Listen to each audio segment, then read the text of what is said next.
For this month's episode of Virginia Beach Frontline Firefighter, Master Firefighter Stephen Huey reviews Due Regard. And in the final segment for this month's Frontline Firefighter, Captain William Murray teaches a less destructive technique for forcible entry.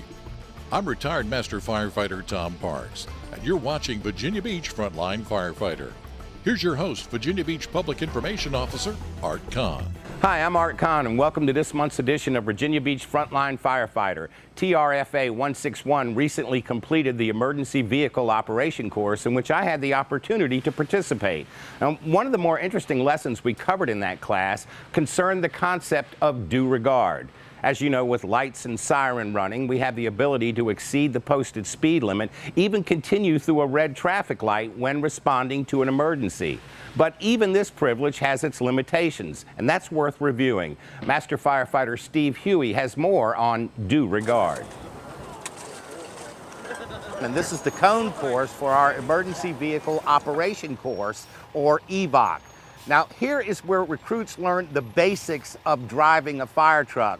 But what I have learned in this course is that there are some things about this that even experienced drivers might want to review. With us doing EVOC, we thought it may be a good time to go out to the field and talk a little bit about some of the things that we go over in EVOC. One of the most important aspects of EVOC is due regard, and that is driving in a way that takes into consideration all of the factors around you, be it your vehicle, your experience level, the other vehicles around you, traffic patterns, weather, all that type of stuff before you make a decision to run a red light or to pass a vehicle. Taking it to due regard, that's what protects us. We are not protected as emergency response vehicle drivers by the Good Samaritan law. It does not protect us. We've got to be careful and take into due regard to everything that's going on around us. Another word to the wise, when you approach red lights, stop signs, even if you have a clear view, your best action is to make a complete stop. That's the safest way to go. Complete stop before you proceed through those intersections. Keep in mind your most important danger is coming from your left. And if you're going through a multi-lane intersection, maybe like Virginia Beach Boulevard at Independence, clear every lane before you proceed. These are just good practices to have, and it's going to keep you as safe as possible and keep your crew as safe as possible. We can't help if we don't get there. And our goal is to get everyone there safely and everyone back to the station as safely as possible. All right, as far as driving in inclement weather, with rain, you at least want to turn your Jake brake down or your engine brake down to low. When you're in snow, you want to shut it completely off because it will want to slide if that Jake brake or engine brake kicks on. So you remember on slippery conditions, turn them down or off. When you approach a puddle during hurricane season or flooding, you want to keep in mind that if you can't see through it or do not know how deep it is, you do not want to drive through it. Our intakes for these trucks are very low to the ground, and you can suck water up into the engine and do a lot of damage very quickly. So be sure you know how deep something is before you just drive through it. Try to find a different path or a different route if at all possible. In regards to, again, with the hurricane weather coming up, you have low power lines in a lot because of the high winds. Just be sure you know exactly how tall your vehicle is with everything on top of it. Make sure your lights are down, and be very cautious not only of low standing water, but low power lines that you might come across. Be very cautious when you approach them. This week while we're here at Camp Pendleton, one of the things we're talking a lot about rollovers. There's a rollover in Texas just last week that killed a fireman and put another one in critical condition. Camp Pendleton here has offered to let us use their Humvee rollover simulator, so the recruits have been able to go in there and kind of come up with a plan on how to get out of a vehicle that's rolled over. What we're teaching them is when they get to that point that they feel it's going to roll over, everyone shouts, "Roll over." They brace themselves. Once the vehicle comes to a rest, they do a quick check of themselves for injuries. They then check their doors. Once they find an open door, they announce it by shouting "door." They brace themselves, unbuckle their seat belts, and lower themselves to the ground and climb out. One thing to keep in mind with a rollover is making sure your equipment is properly stowed. Helmets are properly stowed. SCBAs are tied down that don't have someone sitting there, and we keep our equipment in check so it doesn't become a projectile during a rollover. Another thing we like to teach them is no matter how much experience you have and how much you're out there driving, not becoming complacent and remembering that this can happen to you. A lot of the vehicle accidents we have are with guys who've been driving for years and years and years. They just get this idea that it can't happen to them or it won't happen to them. The state calls that siren side. They just get this idea that once that siren goes on, they're invincible. And I assure you, we are not. We not only have to worry about the way we drive, but we have to drive defensively and anticipate other people having issues, and being able to predict what other people are going to do will also keep us out of trouble. Arriving on the scene safely is just the beginning of gaining access to a fire. Sometimes the next step involves forcible entry to a structure. And like all processes, improvements develop over time. With that in mind, Captain William Murray heads up this next segment to talk about an approach that minimizes damage to the structure. Welcome to this segment of Frontline Firefighter. We're here at Fire Station 16. I'm Captain William Murray, and today we're going to cover a topic that we really don't get to practice on too much, is forcible entry, and specifically through the lock forcible entry. You know, typically when we do forcible entry for working fires, we're really focused on time, how to get through the door as quick as we can, and we're not really so much worried about damage or cost to the homeowner. We're going to focus on a little different topic today, is through the lock. And when we talk about through the lock or around the lock, we're trying to decrease cost to the homeowner, trying to get them back into a home that they can secure. So calls that we might respond to when we're going to do through the lock forcible entry, maybe a fall, maybe a smoke investigation, maybe something like that, that we're not worried about time dependent situations, and we're really trying to focus on getting that occupant back into a lockable house. So we're going to show you 3 different techniques today, I think, that you can use, techniques that you're going to find all around your first do area that will help you get into an occupancy and hopefully relock that house, and the owner can relock or secure their property. Through the lock forcible entry is really only useful in about 30% of the situations. Things you have to think about are the type of locks the occupant has installed, the way they were installed, all kind of plays into whether these techniques will work. So we're going to cover 3 different topics that I hope you'll be able to use. So typically when we talk about a residential structure, this is essentially the setup that you're going to see. You're going to have a key and knob, an auxiliary deadbolt, and then sometimes you might even see another lock, depending on if the homeowner added this after the door was installed, a rim lock above that. So you might have 2 different cylinders. 90% of the time, your typical homeowner will have a key and knob and a deadbolt. And what we're going to focus on right now is the key and knob. This is a quick set key and knob, very popular. You can pick them up very cheap at Home Depot. But one of the things you'll notice about the key and knob is anytime you do through the lock forcible entry, we're trying to exploit the weaknesses of the lock. And what you'll notice is here inside of the knob is where the key cylinder is. Then you have another circle on the outside of this. Not only Kwikset does this, but a couple other manufacturers that kind of copy Kwikset's patent, is this cylinder right here is actually removable. And this is how the locksmith will change out the key cylinder. They obviously do it a different way. They can access the back of the door to take it out even more easier, non-destructive. But we're going to exploit this weakness of the door. We're going to take and remove this cylinder out to actually reach the inside of the handle. Now this does cause some damage. It's not going to be perfect. There is going to be some damage to the handle, but if we can do it right and we're lucky, we can actually pop this cylinder back in and then relock the door when we're done.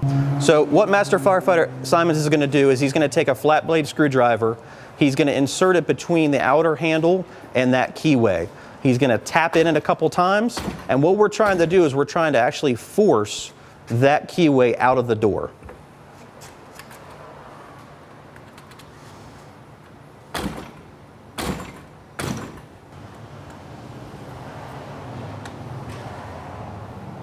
Okay, it's almost like a can opener technique. He's going to kind of go around the lock, and you can see he's gotten out of the doorway. All right, now that we've got the core removed, all we need to do is reach in with a pair of needle nose pliers, and Eric can actually grab the actuator from inside that handle and twist it and open up the handle from the inside with it locked. Okay, and then the door will come open. So you can see on the inside of this keyway, there's 2 metal clips, and that's essentially what we're trying to loosen up, all right, and exploit when we try to pull this lock cylinder out. The screwdriver went in, was able to pull one of these cylinders, one of these black tabs, loosened them up, and the keyway came out. Now that we've gone in and accomplished our task, we can relock the door from the inside, shut it.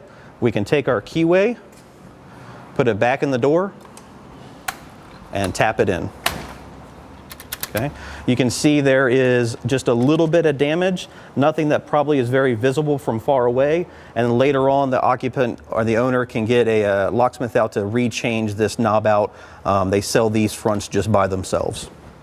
So in this instance we have installed a little bit of a different key and knob. Before with the quick set we had that little round circle that held the keyway in place. In this case you don't have one. It's actually milled into the housing of the handle.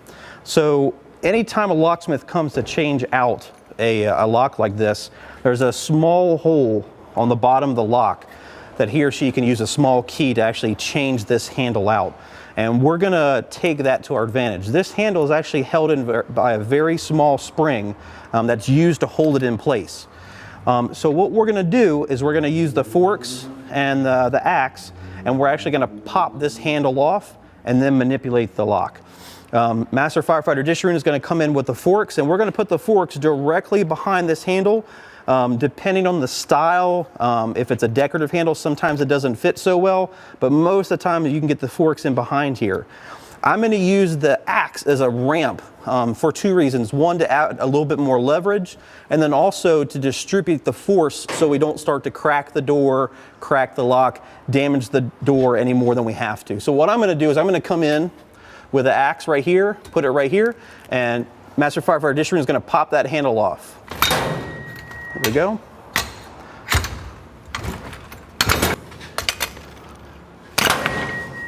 All right, here we go. So this is one of those cases, depending on the style of the knob and the manufacturer, we are able to get the knob off. Then you take your needle nose pliers, come in, grab that actuator, and then you're able to open the lock and get through. But because of the damage to the knob, we weren't able to actually reinstall the knob and get it working again. But again, we're talking about a pretty cheap handle, maybe $10, $15, $20 versus the cost of the door, the cost of the jamb to do conventional forcible entry. Next topic that we want to cover in our segment is through a deadbolt. Now typically when we force a deadbolt, you've got to throw the deadbolt. And in conventional forcible entry, when we use irons, typically this is not going to give. This is going to blow out the back of the door. So what we're trying to do is we're trying to throw this back into the receiver. And how that would normally work with a lock is that motion. There's a stem from the lock cylinder goes through this hole right here, and then it turns and it moves that throw of the deadbolt. But what you'll notice is every time I throw this deadbolt, that little knob comes up right there. And whether you're dealing with a quick set or whether you're dealing with some other manufacturer, there's usually something that you can identify, something that you can manipulate from the top of the lock, okay? So what we're gonna try to do is we're gonna try to make an opening around this deadbolt from the top and actually try to manipulate this little guy right here and throw him so I can actually open the lock from the top. And hopefully we can do this without making too much damage. The throw with this deadbolt is depending on this guide being straight. So if we start to bend this or manipulate this, we're not going to get him to throw back in. So we're going to try to create a hole on the top of the deadbolt to reach in with our flathead and try to open that cylinder. So what Master Firefighter Disharoon is going to do is he's going to take the adze of the Halligan bar and he's going to place it directly on top of this deadbolt. This outside is really nothing more than just decorative. It's very thin metal, it will bend and manipulate. The inside core of this, depending on the style of lock and depending on the manufacturer and depending on the cost of this is where it's going to give us problems. We're not trying to shear this off completely, but what we're trying to do is give us a chance to make enough of an opening on the top to try to reach in and manipulate that lock. Okay? Brian, on your count, hit. Hit. Hit. Hit.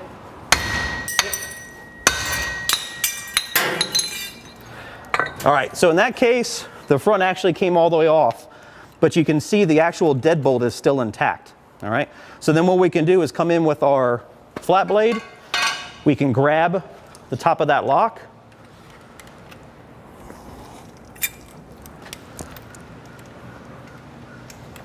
from the top right there.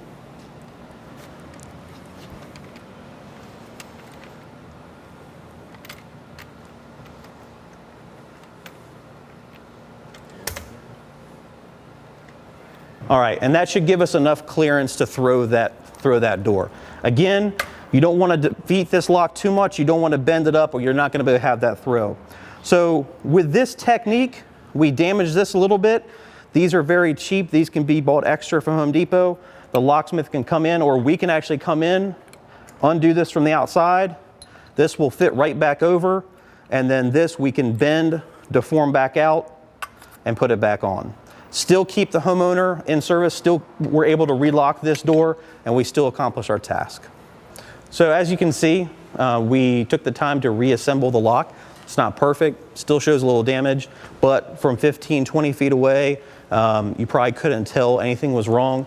It does still work, so the homeowner can re-secure the property and then get a locksmith or change it out on their own. Thank you for listening. If you have any questions about our segment or have anything to add, please feel free to contact me at Fire Station 16 or via email. Thank you.